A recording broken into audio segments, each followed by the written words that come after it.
কক্সবাজার সৈকতের সুগন্ধা থেকে কলাতলী পর্যন্ত যে বালিয়াড়ির উপর দিয়ে 4 লেনের প্রকল্প বাতিলের দাবিতে মূলত এখানে বেশ কয়েকজন রাস্তায় নেমেছেন, মানববন্ধন করছেন। তারা ব্যানারে যেমনটি লিখেছেন, চট্টগ্রামের আঞ্চলিক ভাষায় বহুত কিছু হায়ও দোচানো হায়ও, এমন একটি স্লোগান নিয়ে তারা মূলত ব্যানার নিয়ে সড়কে মানববন্ধন করছেন পৌরসভার সামনে। কোনো সামাজিক সংগঠনের নয়, আমরা হলাম কক্সবাজারের নাগরিক, যারা এই পৌরসভায় আমরা কর দেই। প্রিয় উপস্থিতি, আপনারা জানেন 1960 দশক থেকে আজ 2026 পর্যন্ত এই রাষ্ট্রে যেই সরকার আসুক, তাদের ক্ষমতায় টিকে থাকার একমাত্র কৌশল হলো উন্নয়ন পরিকল্পনা। আমরা পরিবেশ বলি, শান্তি সম্প্রীতি বলি, আমাদের পেটের ক্ষুধা বলি, যাই বলি, সবকিছু এই উন্নয়ন পরিকল্পনার অংশ। প্রিয় উপস্থিতি, আপনারা জেনেছেন ইতিমধ্যে কক্সবাজার সমুদ্র সৈকতের বালিয়াড়ির উপরে এলজিডি কর্তৃক একটি নকশা ডিজাইন পাস করা হয়েছে, যেটি মূলত আমাদের সাথে অন্যায় করার মতো। এটি একটি রাষ্ট্রীয় সম্পদ। এই রাষ্ট্রীয় সম্পদের উপরে যদি কোনো ধরনের পরিকল্পনা হয়, তাহলে তো জনগণের স্বার্থেই হয়। জনগণই যদি এইসব পরিকল্পনার বিষয়গুলো না জানে, জনগণকে অবগত না করে যদি এই বিষয়গুলো পরিকল্পনা সাজানো হয়, তাহলে কি এই পর্যটন টিকে থাকবে? টিকে থাকবে না। আমরা মানববন্ধন করেছিলাম গত 23শে আগস্ট এলজিডি অফিসের সামনে। আমরা সেখানে আমাদের দাবি রেখেছিলাম, এলজিডি অফিস থেকে কিভাবে এই ধরনের নকশা পাস করা হয়। আমরা কোনো রাজনৈতিক দলের বিরুদ্ধে বলিনি, আমরা কোনো ব্যক্তিগত মানুষের বিরুদ্ধে বলিনি। আমরা শুধু বলেছিলাম জায়গার অর্থায়নে এই ধরনের উন্নয়নের নামে গণবিরোধী প্রকল্প কিভাবে হয়। দেখা যাচ্ছে এই লোন হচ্ছে বৈদেশিক প্রকল্পের অংশ, যেখানে আমাদের ট্যাক্স ছাড়া উন্নয়ন হবে। পরবর্তীতে সেই ট্যাক্সের টাকা এবং মুনাফা সহ সুদ করার জন্য আমাদের ট্যাক্স থেকে হচ্ছে কেটে নেওয়া হবে। তাহলে আমাদের জবাবদিহিতার জায়গা কোথায়? এখন এটার জন্য যদি আমাদের নানান ধরনের কথা শুনতে হয়, তাহলে এটা খুবই লজ্জাজনক আমাদের জাতির জন্য। তো এখানে আজকে আমাদের সাথে নানান জায়গা থেকে, নানান সমাজ থেকে আমাদের সামাজিক ভাইয়েরা এসেছেন। আমরা সবাই এই কক্সবাজার পর্যটন নগরীর জনগণ, যারা আমরা হচ্ছে ট্যাক্স দিচ্ছি। তো বেশি কথা না বাড়িয়ে আমি সঞ্চালনার দায়িত্ব শাহরুখকে দিয়ে দিচ্ছি। শাহরুখ। ধন্যবাদ শান্ত ভাইকে। আমরা পর্যায়ক্রমে সবার কথা শুনবো। আমাদের এখানে আছেন সামাজিক সংগঠনের নেতৃবৃন্দ এবং কক্সবাজারের সর্বস্তরের জনসাধারণ। আমি এই পর্যায়ে সংক্ষেপে বক্তব্য রাখার জন্য অনুরোধ করবো ফারাবী ভাইকে। আউযু বিল্লাহি মিনাশ শাইতানির রাজিম, বিসমিল্লাহির রহমানির রহিম। কক্সবাজার হচ্ছে আসলে গরিবের ভাবি। যে আসে সে খেয়ে যায়, কিন্তু কক্সবাজারকে কোনো উন্নয়ন করা হয় না। লজ্জাজনক হলো সেটি সত্যি। আমাদের একটাই জেলা, এই কক্সবাজার দিয়ে ৬৪ জেলার মধ্যে একটা জেলা কক্সবাজার দিয়ে পুরো বাংলাদেশ চলবে। যদি তাই না হয়, মালদ্বীপ যদি চলতে পারে, নেপাল যদি চলতে পারে, থাইল্যান্ড যদি চলতে পারে, আমরা কেন চলতে পারবো না? তবে আমরা চলতে পারবো না একটা প্রশ্ন থেকে, যে সেটা হচ্ছে এটা হচ্ছে চোরের দেশ। এখানে যে আসে সে খেতে চায়, কেউ দিতে চায় না। ঠিক তেমনি কক্সবাজারের উন্নয়নেও যে আসে সে নিয়ে যেতে চায়, কেউ দিতে চায় না। তা আমরা যারা তরুণ সমাজ যা আসি, তাদের একটাই দুঃখ, জায়গা যে ফান্ডটা দিচ্ছে সেটা আমার টাকা, সেটা লোন, সেই টাকা আমাকে পরিশোধ করতে হবে। সেটা আমাদের ভ্যাট ট্যাক্স নিয়ে সেটা তারা যে উন্নয়ন দেখাচ্ছে, সেটা আমার টাকায় আপনার টাকায় হচ্ছে। সে আপনার টাকায় আমার টাকায় যে উন্নয়নটা হবে, সেটা আমরা প্রশ্ন করার অধিকার রাখি। কারণ আমার টাকায় যে উন্নয়ন হবে সেটি কেন অপরিকল্পিত হবে? কক্সবাজারে এখন হচ্ছে ব্যাঙে প্রস্রাব করে দিলেও কি হয়? ডুবে যায়। সুগন্ধাটা হচ্ছে হোটেল থেকে তারা সাগরের ফিল পায়, রোডে যে পানি ওঠে। কারণ কেন? সেটি হচ্ছে অপরিকল্পিত উন্নয়ন ছিল। আমরা আজকে যে কারণে এসেছি, সেটা হচ্ছে আমরা রাস্তা না করার বিরুদ্ধে নয়, আমরা রাস্তা করার পক্ষে। আমাদের রাস্তা দরকার, কিন্তু পরিকল্পিতভাবে উন্নয়ন করতে হবে। যদি অপরিকল্পিতভাবে করেন, তাহলে সুগন্ধার মতো যে রুটটা ডুবে যায় ব্যাঙের মতো, প্রস্রাব করলে বৃষ্টি হলে ঠিক দেখা যাবে যে রুটটা এখন করা হচ্ছে সাগরের বালিয়াড়িতে, সেটিও দেখবেন যে সাগরের বিয়েতেও যখন পাড়ি দিবে হুট করে সেই রুটটা কোথাও উধাও হয়ে যাবে। আবার দেখা দিবে সেখানে কি নতুন প্রকল্প, নতুন বাজেট, নতুন ধান্দা, নতুন টেন্ডার। আমরা তো এটি চাই না। আমরা বারবার আপনাদেরকে ব্যাড ট্যাক্স দিয়ে আমরা এখানে ভাড়াটিয়া হিসেবে আমরা এখানে অপেক্ষা করতে পারবো না আপনাদের জন্য উন্নয়ন দেখার জন্য। আমরা এই দেশের নাগরিক, আমরা ভাড়াটিয়া না। আমরা এখানে এখন হয়ে গিয়েছি ভাড়াটিয়া। কারণ কেন? আমরা ভ্যাট ট্যাক্স দেওয়ার পর আমরা কথা বলতে পারি না আপনাদের উপরে। এখন আমাদেরকে আখ্যায়িত করা হচ্ছে আমরা নাকি রাস্তা না করার বিপক্ষে, উন্নয়নের বিপক্ষে, এবং আমরা নাকি এখান থেকে আমাদেরকে নাকি ভাগতেই নেই, ভাগ বাটোয়ারা পাই না, তাই আমরা গলাবাজি করতেছি। কই, আমরা তো রাস্তা না করার পক্ষে ছিলাম না। আমরা শুধু বলতে চাই যে পরিকল্পিত উন্নয়ন হোক, রাস্তা এমন জায়গায় হোক যেখানে রাস্তাটা 1000 বছর পর্যন্ত টেকসই উন্নয়ন হবে। আর বাংলাদেশটা হচ্ছে কৃষি প্রধান দেশ, নদীমাতৃক দেশ, যেখানে বাইরের ইউরোপিয়ান কান্ট্রি গুলা তারা চিন্তা করেছে কি এই রুটটা 1000 বছর টিকবে, কিন্তু তারা এমন ভাবে করে সেটা আজীবন যেভাবে করেছিল ওভাবে থেকে যায়। আর আমার রুট করে কত বছরের জন্য 100 বছরের টার্গেট করে, সেখানে 1 বছর পরে সেটা উধাও হয়ে যায়। এটি আমাদের জন্য লজ্জা। আমরা আপনাদেরকে আহ্বান করতে চাই, যারা এই রুটটার বাস্তবায়ন আপনারা কথা বলতেছেন মাননীয় সরকার মহোদয়কে আমরা জানিয়ে দিতে চাইছি কি আপনারা বালিয়াড়ি থেকে সঠিক জায়গায় এসে রুট ম্যাপ ঠিক করে আপনারা প্রকল্পের যে ম্যাপটা আছে সেই জায়গায় আপনারা রাস্তাটা করেন। আমরা সেই জায়গায় করলে কক্সবাজারবাসী বুক করতে পারবো, এবং যে পর্যটকরা আসবে তারাও সুন্দরভাবে এখানে উপভোগ করতে পারবে।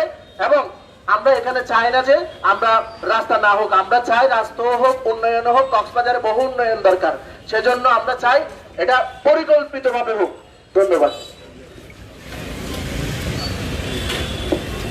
প্রিয় উপস্থিতি, এই মুহূর্তে বক্তব্য রাখার জন্য আহ্বান জানাচ্ছি ছাত্রনেতা আরিফ।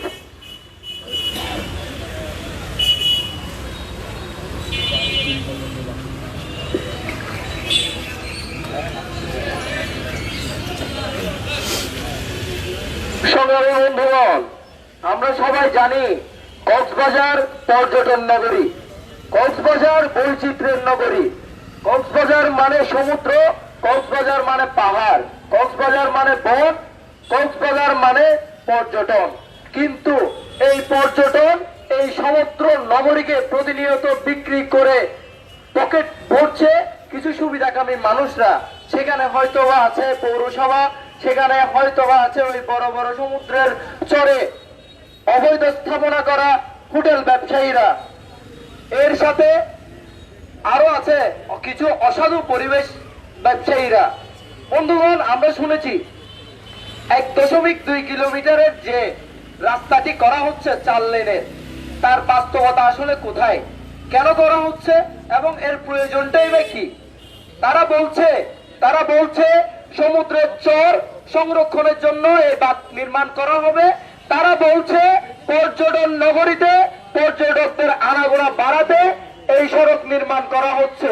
কিন্তু বাস্তবিক অর্থে এই পরিমাণ অর্থ দিয়ে সমুদ্রের বালিয়াড়িতে এই পথ আর এই রাস্তা করা মানে সমুদ্রের বালিয়াড়িকে নিঃস্ব করে দেওয়া ছাড়া কিছু নয়। বন্ধুগণ, শুধু এইটুকু নয়, শুধু সমুদ্র নগরী কক্সবাজারের যে বালিয়াড়ি আছে সেটা শুধু পর্যটনের আকর্ষণের বস্তু নয়, তার সাথে মিশে আছে আমাদের কক্সবাজারের সাগরে বেঁচে থাকা প্রাণ বৈচিত্র্য। আমাদের কক্সবাজারের সমুদ্র চরে বসে থাকা সেই সমস্ত নোনা শাখার, সেই সমস্ত শিকড়ের গাছের এবং তার মধ্যে আশ্রয় নিয়ে বড় হওয়া প্রত্যেকটা প্রাণীর, এই সমস্ত জীব বৈচিত্র্যকে ধ্বংস করে এই সড়ক শুধু বানানো হচ্ছে ওই হোটেল ব্যবসায়ীদের পর্যটন খদ্দেরের একটি যোগাযোগ মাধ্যম হিসেবে। এর বাইরে কোনো কিছুই নয়। বড় বড় ব্যবসায়ী, বড় বড় হোটেল মালিক এবং অবৈধ স্থাপনাকারী যে সমস্ত হোটেল ব্যবসায়ীরা আছে তাদের সুবিধা ছাড়া এই সড়ক, এই বাঁধ কক্সবাজারের পর্যটনের কোনো কাজেই আসবে না, কক্সবাজারের পরিবেশের কোনো কাজেই আসবে না। আমরা জেনেছি 2013 সালে অঞ্চলকে নো ডেভেলপমেন্ট জোন হিসেবে হাইকোর্টে স্বীকৃতি দিয়েছে। তার মানে ওইখানে কোনো ধরনের স্থাপনা করতে হলে অবশ্যই হাইকোর্ট বা পরিবেশের অনুমতি প্রয়োজন। কিন্তু আমরা এমন কোন নথি দেখিনি যাতে পরিবেশ সরাসরিভাবে স্বীকৃতি দিয়েছে সেখানে ডেভেলপমেন্ট করা যাবে এবং এই বাদ সমুদ্র নগরীর জন্য নিরাপদ। এর পাশাপাশি বন্ধুগণ, এর পাশাপাশি আমরা আরো দেখেছি এই রাস্তা পূর্বেও নির্মাণ করা হয়েছিল সুগন্ধা থেকে কলাতলী পর্যন্ত, কিন্তু টেকেনি। তার সবচেয়ে বড় একটি কারণ হচ্ছে অপরিকল্পিত উন্নয়ন, যা এখন না, সেই হাসিনার বিগত 15 বছর থেকে শুরু করে এই বিএনপি সরকারের 6 মাসের ক্ষমতাকাল পর্যন্ত চলে আসছে। আমরা চাই না আমাদের পর্যটন নগরী অপরিকল্পিত কোনো উন্নয়নের প্রকল্পের আঘাতে নষ্ট হোক, আমাদের সৌন্দর্য বিক্রি হোক সেই সমস্ত ব্যবসায়ীদের হাতে, আমাদের প্রাণ বৈচিত্র্য হুমকির মুখে আসুক সামান্য একটি পথের কারণে। বন্ধুগণ, আমরা পরিবেশ বাঁচাতে এগিয়ে এসেছি। পূর্বে আমরা দেখেছি যেই আসে সংস্কারের নামে হয়তো পাহাড় কাটে, নয়তো নদী দখল করে, নয়তো বা সাগরের বালিয়াড়ি থেকে পানি তুলে বিভিন্ন ইমারত নির্মাণকারী প্রতিষ্ঠানগুলোর কাছে বিক্রি করে। কিন্তু এইবার তা হবার নয়। এইবার মানুষজন সোচ্চার। এইবার আমরা পরিকল্পিত নির্মাণ চাই। এবার আমরা চাই প্রকৃতিকে ধ্বংস করে কোন ধরনের উন্নয়ন যাতে না হোক। এই প্রকল্প এখনই বন্ধ করা হোক, জোর দাবি জানিয়ে বাংলাদেশ ছাত্র ইউনিয়নের পক্ষ থেকে এবং সকল আওয়ামের পক্ষ থেকে জোর দাবি জানিয়ে আমি আমার বক্তব্য এখানে শেষ করছি। বন্ধুগণ, ধন্যবাদ। ধন্যবাদ প্রিয় উপস্থিতি। আপনারা জানেন আগে 10 দিন বৃষ্টি হলে এখানে পানির সমস্যা দেখা দিত না। এখন 10 ঘন্টা বৃষ্টি হওয়ার আগেই আমাদের ত্রাণ নিয়ে দৌড়াদৌড়ি করতে হয়। এটার সমস্যা কি আমরা এখনো জানি না? আমাদের অভ্যন্তরীণ পানি প্রবাহের যে প্রাকৃতিক প্রবাহ ছিল, এই প্রবাহকে অপরিকল্পিত উন্নয়নের মাধ্যমেই ধ্বংস করা হয়েছে। এখন যেহেতু সারা বিশ্বে উন্নয়ন হচ্ছে, সেভাবে আমাদেরকে অ্যাডজাস্ট করেই তো উন্নয়ন করতে হবে। এখন কক্সবাজারের অভ্যন্তরীণ পানি প্রবাহের ব্যবস্থা সমাধান না হওয়ার আগেই কলাতলির মোড়ে যদি সুগন্ধা হয়ে যদি একটা রাস্তা হয়, সেটা তো পরিকল্পিতভাবেই করতে হবে। আমরা তো উন্নয়নে বাধা দিচ্ছি না, আমাদেরও তো রাস্তা দরকার। সেখানে যদি বালিয়াড়ির উপরে যদি 4 লেনের রাস্তা হয়েও যায়, আমরা কি সেখানে যাব না? আমরা তো রাস্তা হওয়ার পরে অবশ্যই যাব, কিন্তু আমরা চাচ্ছি এমন ভাবে রাস্তাটা হোক, এমন ভাবে জিনিসটা পুনর্বিবেচনা করা হোক যাতে জিনিসটা ভালোভাবে হয়। এখন এই মুহূর্তে প্রিয় উপস্থিতি, আমাদের সামনে বক্তব্য নিয়ে আসবেন কামাল আঙ্কেল।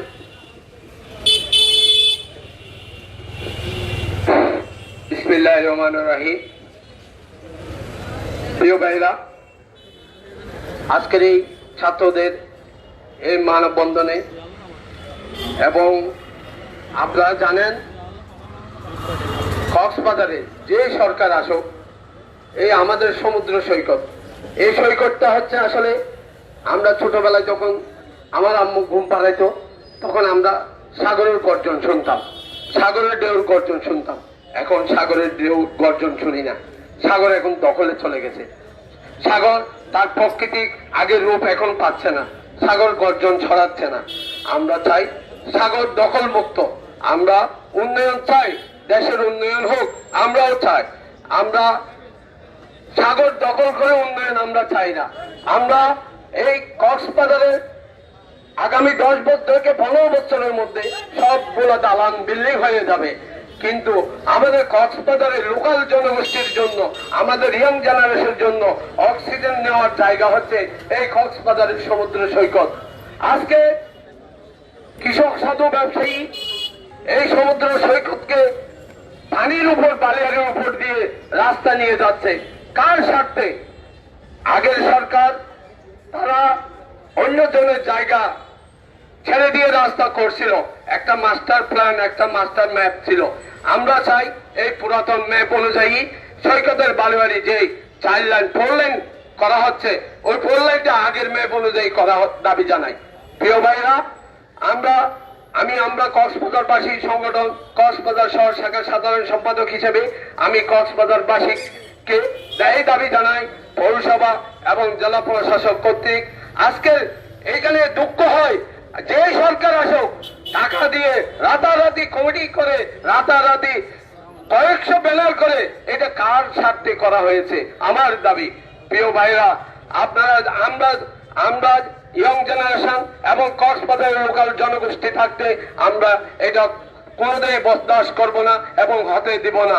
আমরা চাই আগের মাস্টার প্ল্যানের মাঠ অনুযায়ী আপনারা উন্নয়ন করেন, আমরা আমাদের কোনো বাধা নেই, উন্নয়নের আমাদের কোনো বাধা নেই, কিন্তু এই বালিয়াড়িতে আমরা অনেক রাত্রে গিয়ে শুয়ে থাকি অক্সিজেন নিই, বাসায় যখন কারেন্ট থাকে না এই বালিয়াড়িতে গিয়ে বাতাস খায়। যদি ওখানে যদি 4 লাইন রাস্তা হয়ে যায় তাহলে গুলিস্তানের মতো বস্তির মতো পরিণত হয়ে যাবে। এই বলে আমার সংক্ষিপ্ত বক্তব্য এখানে শেষ করলাম। আসসালামু আলাইকুম। ধন্যবাদ। এই মুহূর্তে আমাদের সামনে বক্তব্য নিয়ে আসবেন এরকম জায়গা প্রকল্পের মতো আরো যে প্রকল্প হচ্ছে বাংলাদেশে, তাদের একজনের প্রতিনিধি যারা এই এফেক্টেড আছে জায়গা প্রকল্পের মাধ্যমে, আমরা তার মুখ থেকে শুনবো। মান্নান ভাই, আব্দুল মান্নান রানা ভাই। ধন্যবাদ। ইকো ডেমোক্রেটিক মুভমেন্টের আয়োজনে আজকে আপনারা যারা উপস্থিত হয়েছেন আপনাদের সবাইকে আন্তরিক ধন্যবাদ এবং কৃতজ্ঞতা জানাচ্ছি। প্রিয় উপস্থিতি, আপনারা সকলেই জানেন সম্প্রতি সুগন্ধা পয়েন্টকে কেন্দ্র করে যে অপরিকল্পিত উন্নয়নের বিরুদ্ধে কক্সবাজারের তরুণ নেতৃত্বরা বিভিন্ন পরিবেশবাদী সংগঠন একটি রেজিস্ট্যান্স তৈরি করার কারণে তাদেরকে নানাভাবে ট্যাগিং করে এখান থেকে সরিয়ে দেওয়ার জন্য নানা ধরনের পরিকল্পনা চলছে। আপনারা লক্ষ্য করলে দেখবেন জায়গা যে পরিকল্পনা নিয়েছে ইতিমধ্যেই মহেশখালী, কুতুবদিয়া, চকরিয়া বেল থেকে শুরু করে সমগ্র জায়গাগুলো তারা তাদের অধিক্ষেত্রাধীন করে নিয়েছে। আপনারা সম্প্রতি দেখেছেন মহেশখালীকে কেন্দ্র করে একটি মিডা প্রজেক্ট বাস্তবায়ন হচ্ছে, যেখানে বলা হয়েছে মহেশখালীর প্রায় 34,000 একর জায়গা অধিক্ষেত্রাধীন। তার মানে সরকার থেকে জায়গা সহ আমেরিকান জেনারেল ইলেকট্রনিক্স কোম্পানি, জাপানের মিৎসুবিশি, জাপানের জিরা কোম্পানি, আরো যারা কর্পোরেট হোল্ডার রয়েছে সমগ্র পৃথিবীকে যারা শোষণ করছে তাদের নেতৃত্বাধীন এই জায়গাগুলো থাকবে। এমত অবস্থায় তারা মহেশখালীকে যখন জব্দ করতে পেরেছে, সেখানকার মানুষ যখন ঘুমন্ত অবস্থায় ছিল তখন তারা কক্সবাজারে এসে পৌঁছেছে এবং তারা উন্নয়ন দেখাচ্ছে। যেখানে সব থেকে বেশি মানুষের আনাগোনা হয় সেই জায়গায় যদি মানুষ একটা রাস্তা পায় তাহলে মানুষ জায়গার প্রশংসা করবে, বলবে জায়গা তো বাংলাদেশের জন্য অনেক কিছু করছে। কিন্তু আপনারা দেখলে বুঝবেন যে গত কালকে আমাদের নেপালের পার্শ্ববর্তী রাষ্ট্র নেপালে যে একটি ভয়াবহ বন্যা হয়েছে, যে আকস্মিক বন্যা বলা হচ্ছে, এটা আকস্মিক বন্যা নয়, বরঞ্চ পানি প্রবাহের যে পথ সেটা যখন রুদ্ধ করে দেওয়া হয়েছে প্রকৃতি ঠিক তার প্রতিশোধ নিয়েছে। একইভাবে মাননীয় প্রধানমন্ত্রী আপনি যখন বাংলাদেশে পদার্পণ করেছিলেন তখন বলেছিলেন উই হ্যাভ এ প্ল্যান, এবং সেটা সরকার গঠনের পর আপনি নদী খালকরণ করার জন্য পরিকল্পনা নিয়েছেন, কিন্তু আপনার পরিকল্পনায় তো বালিয়াড়ি খনন করার কোনো পরিকল্পনা ছিল না। আপনি সেই পরিকল্পনা কাদের নেতৃত্বে, কাদের মাধ্যমে, কোন প্রতিষ্ঠানের মাধ্যমে এই ধরনের পরিকল্পনা নিয়েছেন সেটা আমরা প্রতিষ্ঠানগুলো থেকে জানতে চাই। আপনারা সম্প্রতি গত 2021-22 সালের দিকে শুক্রচরের যে 700 একর বনভূমি অধিগ্রহণ করার জন্য একটি পরিকল্পনা নিয়েছিল, সেই ব্যাপারেও আপনারা জানেন। আমরা লক্ষ্য করি যে রাজনৈতিক দল এখানে সরকার গঠন করুক না কেন তারা বরাবরই এখানে সাগর, নদী, খাল, বিল এগুলো দখল করে, মানে জনগণের যে জায়গা, রাষ্ট্রীয় যে সম্পদ সেগুলাকে কিভাবে তারা নিজেদের মধ্যে ভোগ করবে সে ধরনের পরিকল্পনা নেই।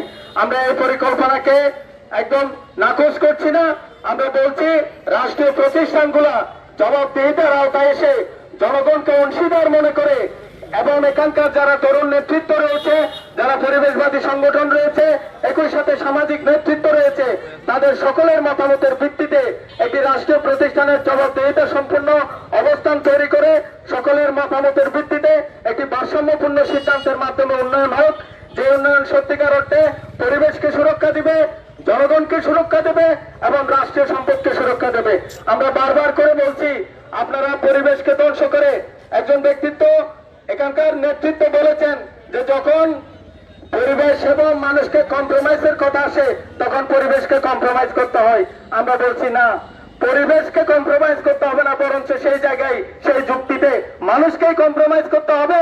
কারণ পরিবেশ যদি রক্ষা না হয়, সেখানে মানুষের কোনো অস্তিত্ব থাকবে না। আমরা আপনাদেরকে আরো বেশি স্টাডি করার জন্য বলবো, পরিবেশ কিরকম প্রতিশোধ পরায়ণ হতে পারে সেই ব্যাপারে আপনারা অতীতের ঘূর্ণিঝড়, ভয়াবহ যে সাইক্লোন হয়েছে, টর্নাডো হয়েছে, এই বিষয়গুলো সম্পর্কে আপনারা আরো বেশি পড়াশোনা করুন। তারপর বুঝতে পারবেন যে সত্যিকার অর্থে কোথায় উন্নয়ন করা দরকার, কোথায় উন্নয়ন করার দরকার নয়।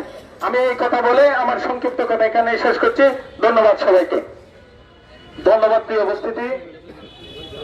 আচ্ছা, আমরা এখন যারা এই পর্যন্ত আমরা বক্তব্য দিয়েছি বা শুনেছি, আপনারা বলেন তো, আমরা কি এখানে উন্নয়ন বিরোধী?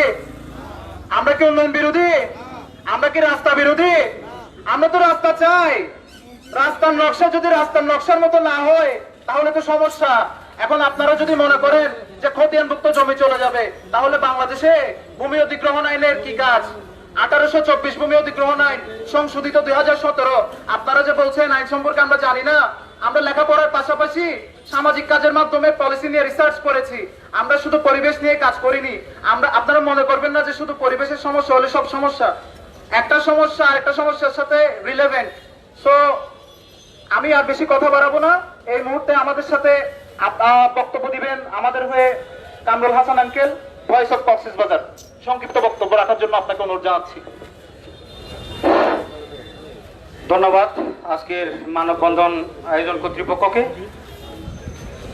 আমি একটু নেগেটিভ দিয়ে শুরু করি, সেটা হচ্ছে মায়ের চেয়ে মাসির দরদ যখন বেশি হয়ে যায় তখন ওই বাচ্চাটা মারা যায়। আজকে কক্সবাজারের যারা স্থানীয় জনগণ, আমাদের চাইতে কক্সবাজারের জন্য দরদ বেড়ে গেছে হচ্ছে কক্সবাজারের প্রশাসনের, যার কারণে কক্সবাজারে ক্ষণে ক্ষণে বিভিন্ন সমস্যার সৃষ্টি হচ্ছে। কক্সবাজারের 29 লক্ষ মানুষের যে মৌলিক অধিকারগুলো আছে, ওই মৌলিক অধিকারগুলোর সমস্যার কোনো সমাধান ওনারা এখনো বের করতে পারতেছে না, বা ওনাদের ওই সদিচ্ছা নাই। ওনারা ক্ষণে ক্ষণে নতুন নতুন সমস্যা আমাদেরকে সৃষ্টি করে দিচ্ছে, আমাদেরকে নতুন নতুন সমস্যার মুখোমুখি করে দিচ্ছে। এটা হচ্ছে কক্সবাজারের সংশ্লিষ্ট যারা প্রশাসন আছে, ওনাদের হচ্ছে পরিকল্পিত একটা এজেন্ডা। এই কক্সবাজার হচ্ছে তাদের জন্য স্বর্গভূমি। তারা হচ্ছে কোটি কোটি টাকা ইনভেস্ট করে কক্সবাজারে পোস্টিং নিয়ে আসে, কক্সবাজার থেকে স্বর্ণের খনি থেকে স্বর্ণ ভরে ব্রিফকেস নিয়ে চলে যায়। কক্সবাজার এমন কি মধু আছে আপনাকে এখানে লুটে পুটে খাওয়ার। কক্সবাজারে আজ থেকে ফ্যাসিস্ট সরকারের আমলেও যখন আমলারা ছিল, তখন একই কাজগুলো ওনারা করে গেছে। উন্নয়নের দোহাই দিয়ে, উন্নয়নের কথা বলে আমাদেরকে বারবার প্রকৃতির সাথে, পরিবেশের সাথে মুখোমুখি দাঁড় করিয়ে দিয়েছে। আমার আগের বক্তা গতকালকের নেপালের বন্যার কথা বলেছে। শুধু নেপালের বন্যা না, আপনারা বিশ্বের বিভিন্ন উন্নত রাষ্ট্রে দেখেন, ওইখানে ইসি আইন কি বলা আছে। আমরা তো উন্নয়নের বিরোধী না, আমরা উন্নয়নের পক্ষে। উন্নয়নটা কার জন্য? উন্নয়নটা হচ্ছে কক্সবাজারের 29 লক্ষ মানুষের জন্য। কক্সবাজারের 29 লক্ষ মানুষ যদি উপকৃত না হয়, এই উন্নয়ন দিয়ে আমরা করব কি? এই উন্নয়ন হয়তো আমাদের কাগজে কলমে থাকবে, কিন্তু আমাদের কোনো বাস্তবিক কোনো উপকারে আসবে না। কক্সবাজারের 29 লক্ষ মানুষের মৌলিক অধিকারগুলো নিশ্চিত করুন। আপনারা বলতেছেন পর্যটনের উন্নয়ন হবে, পর্যটনের উন্নয়ন হবে। গত পরশু দিনের ঘটনাটা আপনারা কি করছেন? এটার জন্য কি কক্সবাজারের প্রশাসন দায়ী না? দীর্ঘ 2 বছর ধরে নেদারল্যান্ডের পর্যটক কক্সবাজারে অবস্থান করতেছে, কোটি কোটি টাকা তারা ইনভেস্ট করে, নৌকা তৈরি করে, তার কোনো লাইসেন্স ছাড়া সে যে সাগরে যাচ্ছে, এটার দায়ভার কি আপনারা এড়াতে পারেন? আপনারা আমাদেরকে পর্যটনের দোহাই দেন কোন দুঃখে? আমরা বুঝি না, ঠিক আছে, একদম বুঝি না তা কিন্তু না, আমরা অল্প বুঝি, আপনাদের মতো অভিজ্ঞ না, কিন্তু এমন না যে আমরা কিছুই বুঝি না। জনগণ চুপ থাকা মানে আপনার সব সিদ্ধান্ত মেনে নেওয়া না। জনগণ যখন কেঁপে যায় তখন কিন্তু বিশিষ্টের উপর পতন হয়। আপনারা যারা আজকে এই জায়গার প্রকল্প নিয়ে তালবাহানা করতেছেন, কক্সবাজারের 29 লক্ষ মানুষের সাথে আপনারা কাজ করেন। কক্সবাজারে অনেকগুলো ইস্যু আছে যেগুলো নিয়ে আপনারা কাজ করার সুযোগ আছে। পর্যটনের কথা বলতেছেন, আপনি বীজকে নিরাপদ করেন, আপনি কক্সবাজারে আগত পর্যটকদের নিরাপত্তা নিশ্চিত করেন, আপনি কক্সবাজারে যে পর্যটকগুলো আসবে এদের চলাচল নিশ্চিত করেন। পর্যটকদের নিরাপত্তা নিশ্চিত করেন, অটোমেটিক এই কক্সবাজার পর্যটন রাজধানীতে রূপান্তরিত হবে। আজ থেকে 20 বছর আগে যে পরিমাণ বিদেশি পর্যটক কক্সবাজারে আসতো, আজকে কয়জন আসে? এই দায়ভার কি আপনাদের কাঁধে যায় না? সময় আরো আছে, আপনাদের সামনে আরো কথা হবে। আজকে সংক্ষিপ্ত সময়ে এখানেই শেষ করলাম। আসসালামু আলাইকুম ওয়া রাহমাতুল্লাহি ওয়া বারাকাতুহু। ধন্যবাদ। প্রিয় উপস্থিতি, কক্সবাজারে বর্জ্য ব্যবস্থার এতই সমস্যা, কক্সবাজারে যারা বৈদেশিক পর্যটক আসেন তারা কিন্তু মানে দেখা যাচ্ছে পানিতে পা ভিজে না সৈকতে গিয়ে। তার একমাত্র কারণ হচ্ছে হোটেল মোটেল থেকে যে তরল বর্জ্যগুলো সমুদ্র সৈকতে যাচ্ছে, তাও বালিয়াড়ি ছেদ করে। এটা কি কোনোভাবে যৌক্তিক? আমরা এই সমস্ত ব্যবস্থাপনাগুলো এখনো ঠিক করতে পারি নাই। ঠিক আছে, যাই হোক, প্রিয় উপস্থিতি, এই মুহূর্তে আমাদের মধ্যে সংক্ষিপ্ত বক্তব্য নিয়ে আসবেন কক্সবাজারের জলবায়ু যোদ্ধা জিমরান মোহাম্মদ সায়েক। ধন্যবাদ। আমরা যখন পর্যটনের কথা বলছি, প্রথমেই আমরা যখন পর্যটন করছি, আসলে এই যে আমাদের পর্যটন কর্পোরেশন বলি বা অন্যান্য যারা এই পর্যটনের সাথে রিলেভেন্ট আছে, তাদের যে মহাপরিকল্পনা, এই মহাপরিকল্পনার যে হাজার হাজার প্রথমে যে মানুষ মারা যাচ্ছে, এই যে সি বিচে যে মানুষ লাইফ সেফগার্ড যারা আছে, তাদেরকে নিয়ে তো কেউ কথা বলেন এই পর্যটনের কথা যখন আমরা বলছি। এই যে লাইফ সেফগার্ড যারা আমাদের প্রচুর পর্যটনদের মানুষের আয়ের উৎস অর্জন করে দেয়, তাদেরকে তো গভর্নমেন্টের কোথাও ইনভলভ করা হয় নাই, তাদের যে কোনো জায়গায় উদ্যোগ করা হয় নাই। আমরা শুধু রাস্তার দোহাই দিয়ে পর্যটনের এবং লাইভলিহুডের কথা চিন্তা করছি, এমনটা কিন্তু ব্যাপার না। এবং অলরেডি আমাদের বিভিন্ন জায়গায় মেনশন করা হয়েছে আমাদের রাস্তা অবশ্যই হতে হবে এবং আমরা রাস্তার পক্ষে, কিন্তু এখানকার যে ফ্লাড অ্যাসেসমেন্ট এবং বিভিন্ন ধরনের যে অ্যাসেসমেন্ট পরিবেশ কেন্দ্রিক, এগুলা কি পরিবেশ অধিদপ্তর থেকে নেওয়া হয়েছে? হয় নাই। এবং বিভিন্ন জায়গায় কিন্তু অলরেডি বলা হয়েছে পরিবেশ অধিদপ্তর থেকে এই যে রাস্তা হবে, এখন পর্যন্ত তাদের থেকে পারমিশন নিয়ে নেয়, যে পারমিশনটা তারা অ্যাসেসমেন্ট করে দেয়। তো আমরা বলতে চাই, এবং যেই গভর্নমেন্ট আসুক, আমরা কিন্তু শুধু এই গভর্নমেন্টের আমলে কথা বলছি এমনটা কিন্তু না। এই যে যখন থেকে মাতার বাড়ির যে কয়লা বিদ্যুৎ, এই কয়লা বিদ্যুৎ হওয়ার কারণে যে প্রচুর মানুষের যে 10 বছর বা 5 বছর পর যে মানুষের যে এই যে আয়ের উৎস বলি বা আমাদের যে পরিবেশগত যে সমস্যাগুলো সৃষ্টি হবে, এই সৃষ্টির কিন্তু আমরা অনেক আগে থেকেই কথা বলে যাচ্ছি। তো আমাদের যেটা মেনশন করতে হবে, পরিবেশকে অবশ্যই আমাদেরকে কেন্দ্রে রাখতে হবে। বিকজ পরিবেশকে যদি আমরা কেন্দ্রে রাখতে পারি, তো তখনই মানুষ বাঁচবে। আপনি যদি যে মানুষের জন্য, যে মানুষের প্রসারের জন্য কাজ করে যাচ্ছেন, সেখানে যদি মানুষই না থাকে, তাহলে এই পর্যটন, এই অর্থনীতি কাদের জন্য?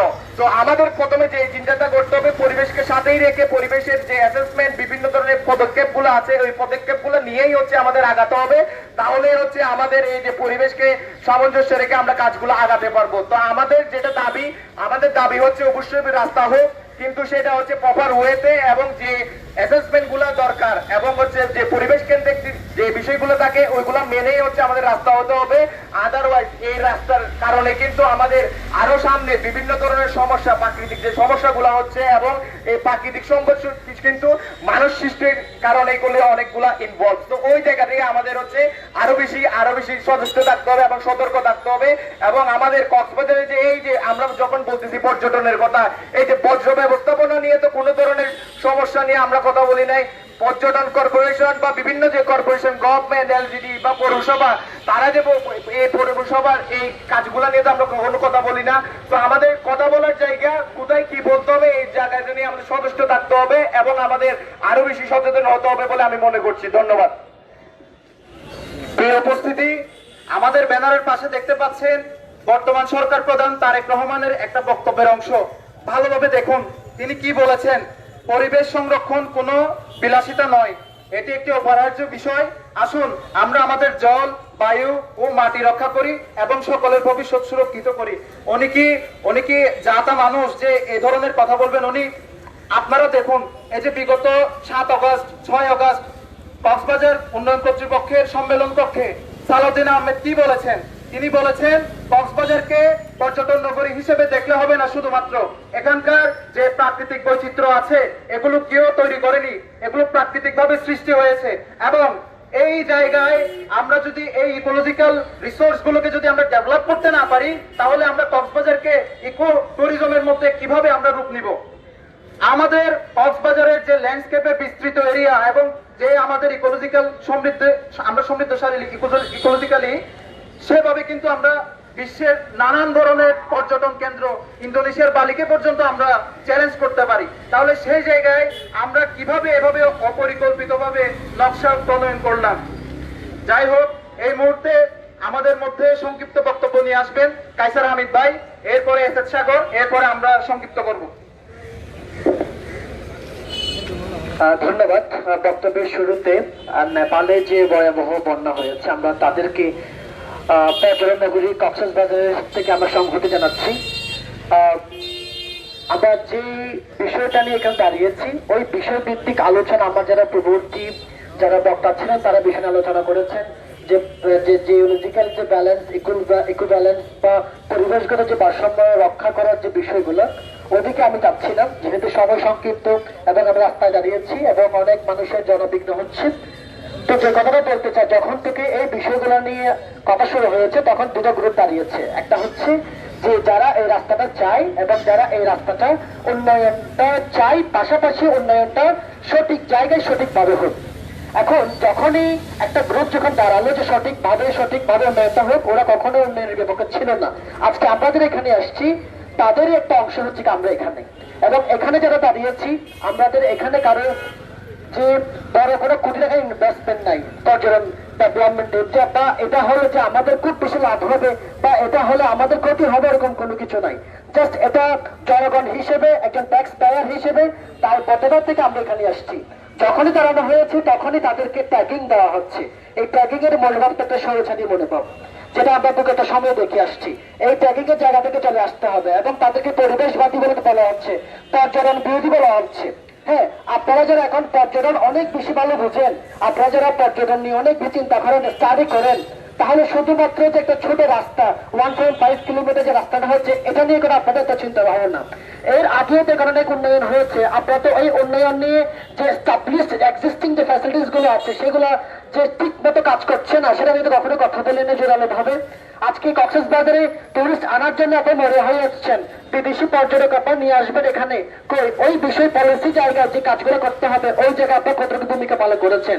এটা একটু আগে ওয়েস্ট ম্যানেজমেন্টের কথা হয়েছে, এখন একটু করে বৃষ্টি হলে পুরো কলাতলের রাস্তা কি হয়ে যায়, ডুবে যায়। এটা নিয়ে আপনি কখনো মানববদ্ধ করেছেন, কখনো স্মারকলিপি দিয়েছেন?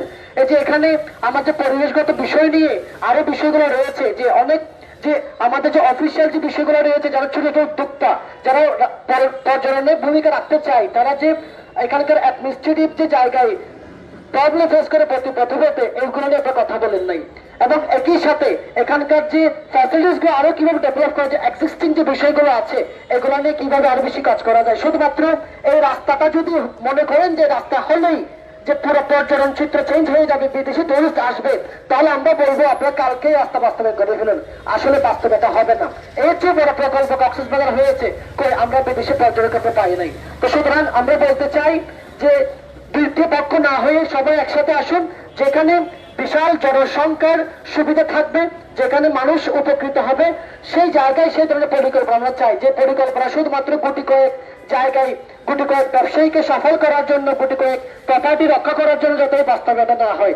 পরিশেষে আমরা বলতে চাই, বর্তমান সরকারের প্রধানমন্ত্রী যে কথাটা বলেছিলেন যে আই হ্যাভ এ প্ল্যান, তাহলে আমরা চাই এই যে প্ল্যানের কথা বলা হচ্ছে, এই প্ল্যান উনি কখনোই পরিবেশ নষ্ট করে গণমানুষের দুর্ভাগ্য সৃষ্টি হবে এই ধরনের পরিকল্পনা চাই নাই। এবং আমরা এই মানববন্ধন থেকে আমরা সরকার প্রধানকে রোধ করতে চাই, আপনার যে প্ল্যান এবং এই প্ল্যানের বিরুদ্ধে যারা লেগেছে তাদেরকে আপনি খুঁজে বের করুন। যেই অধিদপ্তর গুলো আপনার কথা নির্দেশনা মানছে না তাদেরকে বের করুন। যারা আপনার বিরুদ্ধে, আপনাকে সামনে কথা বলে কিন্তু বিরুদ্ধে গিয়ে কাজ করে, তাদেরকে বের করুন।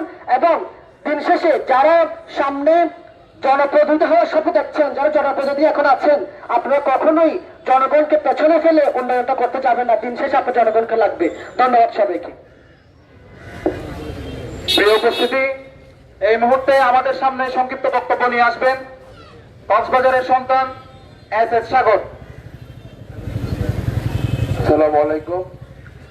একটা কথা স্পষ্ট যে এখানে আজকে যারা দাঁড়িয়েছে সুগন্ধার রাস্তার বিপক্ষে কেউ এখানে দাঁড়ায় নাই। এখানে যারা দাঁড়িয়েছে তারা বাংলাদেশের এই কক্সবাজারের উন্নয়নের বিপক্ষে কেউ দাঁড়ায় নাই। এখানে একটা কথা স্পষ্ট আছে, আমরা যখন কোনো অনিয়ম নিয়ে কথা বলি, আমরা যখন কোনো দখলবাজি নিয়ে কথা বলি, তখন আমাদের বলা হয় তোমরা কি বুঝো, তোমরা তোমরা কি পৌরসভা আর এলজিডি থেকে বেশি বুঝো নাকি? আমরা এটা কথা বলতে চাই স্পষ্ট করে, আমরা এলজিডি পৌরসভা থেকে বেশি বুঝি না, কিন্তু তাদের দান্দাবাজিও আমরা ঠিক করে বুঝি। একই সাথে যারা দিনে দিনে রাতে রাতে কমিটি গঠন করে, যাদেরকে এসব অপকর্মের বিরুদ্ধে কথা বলা দরকার ছিল, কথা বলবে বলে আমরা আশা করেছিলাম, তারা যখন এখানে দাঁড়িয়ে সেই অপকর্মকে, সেই পরিবেশ ধ্বংসকারী প্রজেক্টকে তারা বৈধতা দেওয়ার চেষ্টা করছে, তখন আমরা এটাও বলতে বাধ্য হচ্ছে, আপনাদেরকেও আমরা বুঝি। বাংলাদেশের প্রধানমন্ত্রী জনাব তারেক রহমান, স্বরাষ্ট্রমন্ত্রী জনাব সালাউদ্দিন আহমেদ বলছেন পরিবেশকে রক্ষা করার জন্য, কিন্তু এই কক্সবাজারের কোনায় সেই সিন্ডিকেট যারা তাদের কথার বিরুদ্ধে গিয়ে এখানে পরিবেশ ধ্বংস করার পায়তারায় লেগেছে, সেটা স্পষ্ট করতে হবে। এবং এটা ভুলে গেলে চলবে না, এই কক্সবাজার কাউকে আমরা লিস্ট দিই নাই, এই কক্সবাজার নামদারি কোন সুশীলদের কাছে আমরা লিস্ট দিই নাই।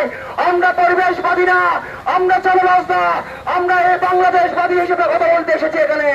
এই বাংলাদেশের এই কক্সবাজারের প্রত্যেকটা ইঞ্চি মাটিতে আমাদের অধিকার আছে, আমাদের হক আছে।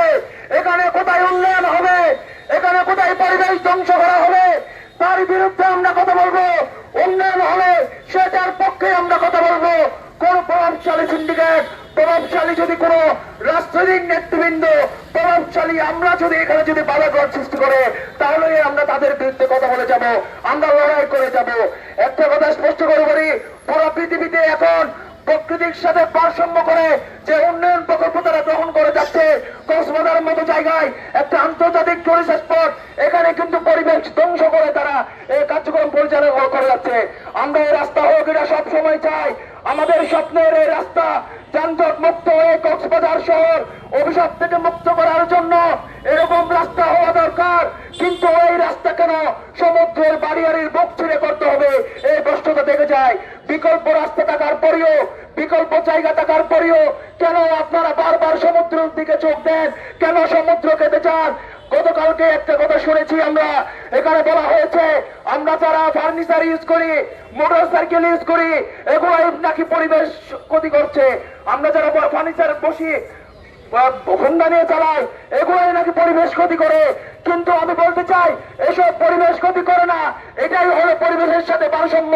কিন্তু যারা আপনার আশেপাশে থেকে এসবকে বৈধতা দিচ্ছে, সমুদ্রের বাড়িয়ারি দখল করে যে কর্মকাণ্ড করা হচ্ছে, এটাই পরিবেশের ক্ষতি, এটাই আপনাদের বুঝতে হবে।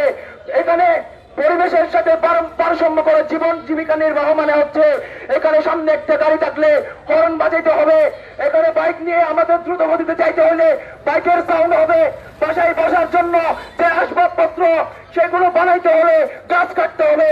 এসবই মানব সভ্যতার সাথে পরিবেশের ভারসাম্য, তাদের সাথে আমাদের আদান প্রদান, তাদের সাথে আমার সম্পর্ক। কিন্তু যদি এটার সুযোগ নিয়ে কেউ সমুদ্র খেতে চায়, এটার সুযোগ নিয়ে যদি দরিয়া দখল করতে চায়, এটার সুযোগ নিয়ে যদি কেউ বাড়িয়ারি দখল করতে চায়, তাহলে আমরা স্পষ্ট করে বলতে চাচ্ছি আমরা হারাই যাই নাই, আমরা এর প্রতিবাদ করে যাব, আমাদের সর্বশক্তি নিয়ে এটার জন্য লড়াই করে যাব।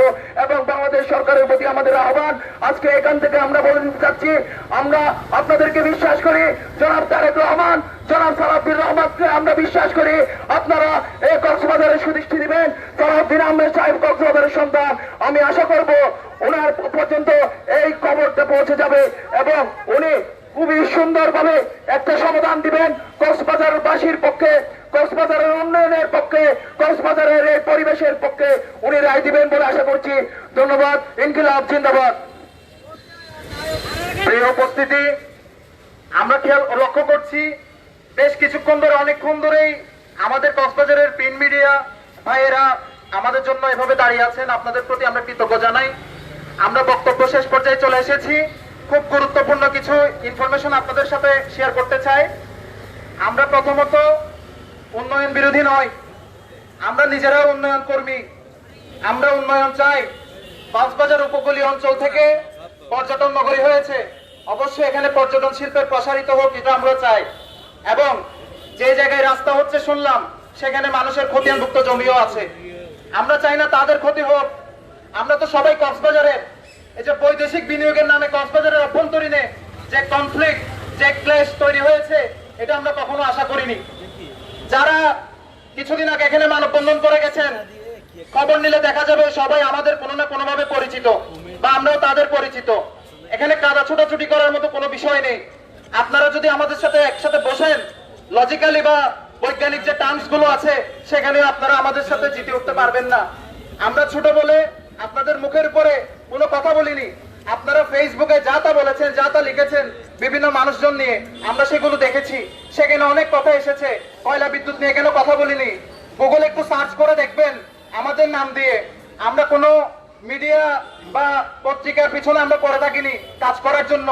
আমরা কাজ করে গেছি, আমরা আমাদের অবস্থান থেকে প্রতিবাদ করে গেছি।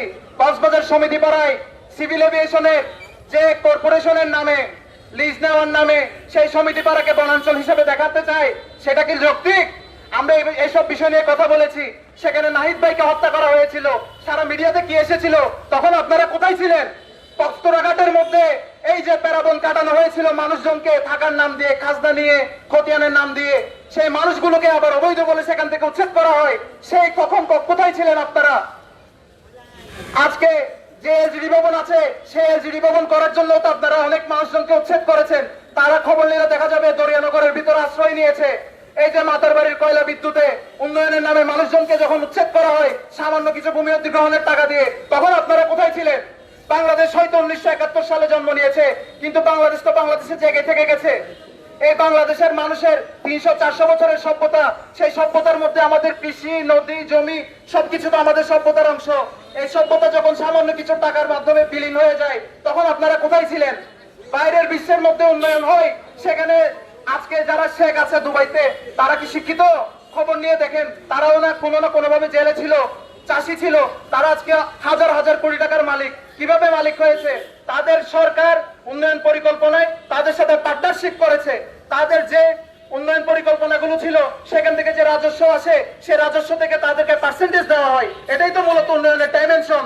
আমরা যদি উন্নয়নের নামে শুধু উচ্ছেদ হতে থাকি, উন্নয়নের নামে আমাদের প্রাকৃতিক পানি প্রবাহের ব্যবস্থাকে ধ্বংস করে ফেলি, উন্নয়নের নামে সমতলের ভারসাম্যকে নষ্ট করে পাহাড়কে ধ্বংস করে ফেলি, তাহলে এটা কোন ধরনের পর্যটন ব্যবস্থার উন্নয়ন? আপনাদের মাথায় কি বুদ্ধি বলতে কিছু নেই? নলেজ বলতে কিছু নেই? আপনারা কি বই লেখাপড়া করেন নাই? আপনাদের মাধ্যমে তো আমরা পরামর্শ পেয়েছি লেখাপড়ার মধ্যে। আমরা বইতে কি জলবায়ু সম্পর্কে, পরিবেশ সম্পর্কে পড়ি নাই? এগুলো কি বইতে ছিল না? আপনার সন্তানরা বেড়ে উঠবে, তাদেরকে কি জবাব দিবেন? আমরা এখন মনে করি হচ্ছে আমাদের জমি আছে, আমরা ভাগাভাগি করব, কিন্তু আমরা বুঝতে পারি না যে এটা পরের প্রজন্মের আমানত। সেই পরের প্রজন্মকে আমরা কি দিয়ে যাচ্ছি, কি রেখে যাচ্ছি? কথায় কথায় পরিবেশের ট্যাগ দিয়ে উন্নয়নকে বাধা দেওয়ার কথা আপনারা বলেন। কিভাবে বলেন আপনারা এইভাবে কথা? কক্সবাজারে উন্নয়ন চাই আমরা। কক্সবাজারে যেখানে রাস্তা হচ্ছে সেখানে আগে থেকে রাস্তার স্ট্রাকচার করা আছে, সেই রাস্তার স্ট্রাকচারকে প্রশস্ত করা হোক। কিভাবে আপনারা বালিয়াড়ির উপরে রাস্তার পরিকল্পনা করেন? আপনারা কি জানেন না বালিয়াড়ির সাথে অবকাঠামো তৈরি হয়ে গেলে সেই বালিয়াড়ি শক্ত হয়ে যায়? সেই বালিয়াড়ি শক্ত হয়ে গেলে সাগরের ঢেউয়ের সাথে সেই বালিয়াড়ি ভেঙে যায়। তাহলে এই বালিয়াড়ির জন্য আপনারা আবার বলবেন যে বাঁধ লাগবে, প্রকল্প করতে হবে, শুধু টেন্ডার আর টেন্ডার। খবর নিয়ে দেখবেন আমরা কোনো টেন্ডারবাজির সাথে জড়িত নই, এবং আমাদের নিজস্ব সংগঠন থাকার পরেও আমরা এভাবে আপনাদেরকে নিয়ে ব্যবসা করি নাই। আমরা পর্যটনের নামে ব্যবসা করি নাই। আমরা সারা বিশ্বের পর্যটনকে জানান দিয়েছি নিজেরাও যে কক্সবাজার একটি প্রাকৃতিক সৌন্দর্য জায়গা, এখানে পর্যটনের জন্য বিশাল জায়গা আছে। তাহলে কক্সবাজারে এখনো আপনারা অভ্যন্তরীণ বর্জ্য ব্যবস্থাপনা ঠিক করতে পারেন নাই। কিছুদিন আগে ফেসবুকে স্ট্যাটাস দিলাম, কয়জন নিউজ করেছেন আপনারা এর আগে? বাংলাদেশের 4,90,000 মানুষ সেই পোস্টটি দেখেছেন। বাংলাদেশের মানুষ চিঠি করছেন কক্সবাজারের পৌরসভার ব্যবস্থাপনা নিয়ে। আপনারা শুধু ট্যাক্স নেওয়ার বেলায় আসেন, কিন্তু ব্যবস্থাপনার মধ্যে আপনারা থাকেন না। এ ধরনের ট্যাগিং দিয়ে আপনারা আসলে দায় এড়াতে পারবেন না। সরকার ক্ষমতায় আছে, সরকার পরিকল্পনা নিয়েছে, আমাদের দায়িত্ব হবে সরকারকে সেই পরিকল্পনা বাস্তবায়নে সহযোগিতা করা। সরকারের নাম বিক্রি করে অবৈধভাবে এখানে মানুষকে আইওয়াশ দিয়ে, এভাবে টাকা পয়সা দিয়ে মিডিয়া কিনে দিয়ে আপনারা এভাবে পার পাবেন না। আমরা মরে যাই নাই। মিডিয়াতে যে কজন মানুষ দেখা যায়, কক্সবাজারে এই কয়জন মানুষই থাকে না। শুধু কক্সবাজারে 24 লাখ মানুষ আছে প্রায় পুরো কক্সবাজারে। কক্সবাজারে এই যে নতুন উপজেলা হয়েছে, 10টি উপজেলা এখন বর্তমানে, 71টি উপজেলা। প্রতিটি উপজেলায় গিয়ে কক্সবাজার মাস্টার প্ল্যানের প্রণয়ন প্রকল্পে কাজ করেছি। প্রতিটি এলাকায় গিয়ে স্থানীয়দের সাথে উন্নয়ন পরিকল্পনা সম্পর্কে আলোচনা করে সিদ্ধান্ত নিয়ে সে মোতাবেক প্রণয়ন করা হয়েছে। আপনারা যদি কোনোভাবে ছয় নয় করে মাস্টার প্ল্যানের খসড়া পরিবর্তন করেন গেজেট করার আগে, আমাদের কাছেও খসড়া আছে। আমরা কিন্তু বুকলেট তৈরি করেছি উন্নয়নের পরিকল্পনা কিভাবে সাজাতে হয়। আমাদের কাছে কিন্তু যথেষ্ট রেফারেন্স আছে, যথেষ্ট বৈজ্ঞানিক রেফারেন্স আছে এবং গবেষণার রিপোর্ট আছে। এবং পাশাপাশি কক্সবাজার সমুদ্র সৈকতের সাথে যে পানি আছে, পানির যে মানে অবস্থা এখন বর্তমানে, এটা কমোডের পানির সাথে তুলনা করা যায়। এটা রিসার্চের কথা বলছি, আপনারা এই সম্পর্কে ধারণা রাখুন। আপনারাই যদি এই জিনিসগুলো টিকিয়ে রাখতে না পারেন, পর্যটন ব্যবসায়ীদের বলছি, আপনাদের পর্যটন ব্যবসার উপরে ধস পড়বে। এবং আমাদের এই জায়গায় আমাদের অংশীদারিত্ব আছে। আমরা চাচ্ছি আপনাদের সহযোগিতা করার জন্য। আপনারা যদি গোল টেবিলে এসে বসেও যান, তাহলে আপনারা আমাদের সাথে এই যে রেফারেন্স গুলো আছে সেখানে জেতার কোনো সম্ভাবনা দেখি না। তবু আমরা বলছি না যে আপনারা আমাদের সাথে কম্পিটিশনে যান। আপনারা আমাদের সিনিয়র, আপনারা আমাদের মুরব্বী, আপনাদের পরামর্শ অনুযায়ী আমরা চলতে চাই। কিন্তু আপনারা যখন ভুল পরামর্শ দিবেন, পরের প্রজন্ম কিন্তু আপনাদের মতোই আপনাদের সাথে আচরণটা করবে। তখন কি আপনাদের ভালো লাগবে? আশা করি ভালো লাগবে না। সুতরাং আমরা আমাদের ভূমিপুত্র মাননীয় স্বরাষ্ট্রমন্ত্রী সালাউদ্দিন আহমেদের প্রতি দৃষ্টি আকর্ষণ করছি। উনি যেভাবে পরিকল্পনা সাজাতে বলেছেন, আশা করি উনি যথেষ্ট জ্ঞান ধারণা রাখেন এবং ওনার সুনজরের মাধ্যমে আমি আশা করব কক্সবাজারের যে বেহাল দশা নকশার নামে, উন্নয়ন পরিকল্পনার নামে, উনি এখানে হস্তক্ষেপ করে বিষয়গুলো যাচাই বাছাই করে পুনর্বিবেচনা করবেন। আমরা রাস্তা চাই, আমরা রাস্তা চাই, রাস্তা চাই না এমন কেউ আমরা বলি নাই। আমরা উন্নয়নে বাধা না, আমরা উন্নয়নের সহযোগী হয়ে কাজ করতে চাই। সুতরাং আমাদেরকে ট্যাগিং দিয়ে, নানান ভাবে এদিকে ওদিকে ফোন দিয়ে, বিভিন্ন ট্যাগিং দিয়ে যে থামানোর চেষ্টা করবেন, এটার মাধ্যমে হচ্ছে আপনারা নিজেদের মান সম্মান ক্ষুণ্ণ করছেন, আপনাদের চেহারা পরিষ্কার করছেন। ভবিষ্যতে যে রাজনৈতিক দল ক্ষমতা আসবে তখন আপনারা লজ্জিত হবেন। সুতরাং এমন ভাবে থাকুন যেন যেই দল ক্ষমতায় আসুক না কেন আপনাদেরকে যাতে কেউ দালাল বলতে না পারে। ঠিক আছে? এই যে রাজনৈতিক দল ক্ষমতায় থাকে অল্প কিছুদিন, কিন্তু আমরা নাগরিকগণ ট্যাক্স দিচ্ছি, আমাদের নাগরিক হিসেবে ক্ষমতা আজীবন, কিন্তু আমাদেরকে সেই বিষয়গুলো থেকে অজানা রাখা হয়। কেন কেন অজানা রাখা হবে? তাহলে আমরা আশা করি সচেতন ভাবে এই বিষয়গুলো নিয়ে সুন্দরভাবে একটি সমাধানপূর্ণ বিষয়ে আগাতে পারবো। সুতরাং ধন্যবাদ সবাইকে। আসসালামু আলাইকুম।